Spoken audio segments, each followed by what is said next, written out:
dress is 20 years old, and I'm afraid she's going to take it off me in the restroom and put it in a frame. Okay, hello, Philadelphia.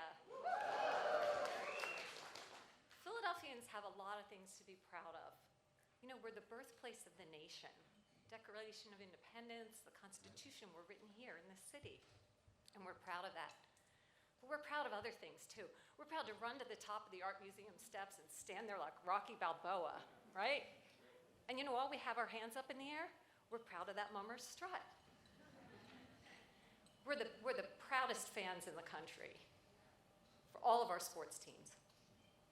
And then in a weird twist for the city of brotherly love, we are oddly proud of the fact that we're the only fans in the nation that will throw snowballs at Santa Claus.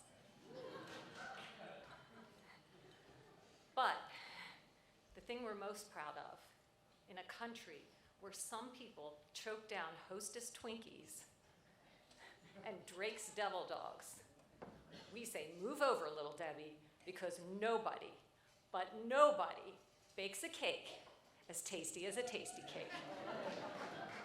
And we are proud of that. And we know that Tastykakes, as the saying goes, are all the good things wrapped up in one. And tonight I'm going to tell you an improbable story about Tastykakes, truth, justice, and the American way. So it happens, I'm in my mid-20s, I got my very first jury duty notice. And like many of you, the first thing I did was think, how the heck can I get out of this? I was so busy at work, and I couldn't imagine being on jury duty. But I went, my number got called, I went, they sat me next to a priest. And I'm thinking, there's no way in heck as a lifelong goody two-shoes that I can lie to get out of jury duty in a court of law sitting next to a priest. So naturally, I got selected. The priest didn't. And I don't know what kind of lie he told to get out of it. But that's between him and his God, right? So I'm on jury duty, and it was a pretty simple thing. We were to determine who was at fault in a traffic accident. And the whole thing, from opening arguments to closing arguments, only took about 35 minutes. And so here are the facts of the case. There was a young woman who was about my age, mid-20s at the time, who was driving a fancy sports car, a Nissan 280ZX, sitting at an intersection with her turn signal on, waiting to make a left, when she gets smacked from behind by an old woman driving a very sensible Chrysler K car. If you know the Bare Naked Ladies, a nice Reliant automobile. So we're to determine who's at fault in this accident. And the bailiff takes us to the jury room and gives us a couple of pieces of instruction, and then he says, he's about to close the door, and then he sticks his head back in, and he says, if you don't have a decision by 3 p.m., I'll bring you some Tastykakes. Woohoo! Tastykakes! So the foreman of the jury says, okay, everybody, we all know who's at fault here, right? We all know who's at fault. But I'll be damned if that rich bitch with the Nissan 280ZX is going to get one dime from that poor old woman in the K car. And I'm thinking, but we have to do the right thing. We've only been asked to figure out who's at fault. But I'm 20-some years old. I'm the youngest person there. I don't really know how to deal with it.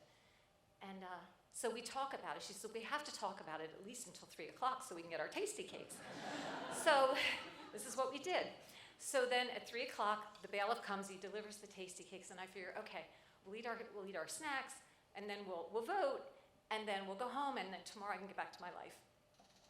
And as he's closing the door, he sticks his head in and he says, if you don't have an answer by 4:30, you'll have to take another day off work tomorrow and come back. The other juries, woohoo, another day off from work. And I'm thinking, oh my gosh, my work at home is piling up, and I've got to come back. So go home that night because we don't have a decision because we're getting another day off from work. So we go the next morning, we reconvene. The bailiff takes us into the room, gives us a couple of instructions, and as he's leaving, he's closing the door, he pops his head in. By the way, if you don't have a decision by lunchtime, I'll bring you some hoagies. I think you can see where this is going. Hoagies, Tastykakes, another day off from work. Lather, rinse, repeat. And I'm thinking, I could spend my whole life with these people eating hoagies and Tastykakes. Not that there's anything wrong with that. And so I thought, I've got to somehow break this log jam. I've got to get these folks to realize that we need to vote. We need to decide. So we're eating our Tastykakes. And one of the people was peeling it off, and you know how this happens with a Tastykake where the frosting comes off on the cellophane, you know? And so I said, hey, there's a technique for that. If you literally rub your Tastykake the wrong way. You take it upside down, you rub it on the table, and it creates this friction, and then when you peel the cellophane off, the frosting stays on the Tastykake. Can I tell you that this one tip alone won me over 3 jurors to my side? So then we start just chit-chatting, about Tastykakes. And this other guy in the room, he says, I'm a big Flyers fan. Did you know that every time a Flyer scores the first goal, he gets to donate a case of Tastykakes to the charity of his choice? So we're like, oh, that's kind of cool. Thank you, Tastykake. Thank you, Flyers, So, a couple people talking about their Tastykake memories, so I decided to bring out the big guns. I pulled this memory out from 1977. It's not your memory.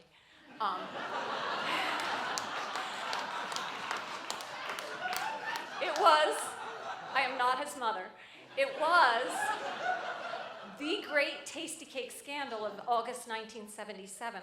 Many people familiar with this in the room? No. So I know Moth fans love a story within a story. So the Tastykake scandal of 1977, it involved the Phillies and their sponsor, the Tastykake Company. Phillies were in a slump, they weren't filling the stadium, so they did a promotional event where every woman who came to the game got a free 100% polyester double knit halter top. And the halter, this is true, you can look it up in Sports Illustrated. The halter top had the Phillies logo on this breast, the Tastykake logo on this breast, and the caption, all the good things wrapped up in one.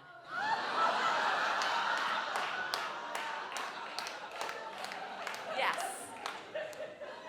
Way before the Me Too movement.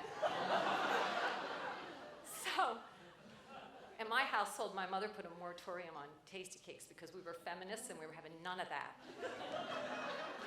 So anyway, bit by bit, Tastykake by Tastykake, they picked up their cupcakes, they put down their biases, and I'm really proud to say that 25-year-old me convinced 12 angry men to vote properly. They all knew who was at fault in this accident. And I learned a couple of things from this experience. One is, you should never, ever, ever, ever try to get out of jury duty. We need reasonable people on jurors. And not just the folks who are there for the snacks.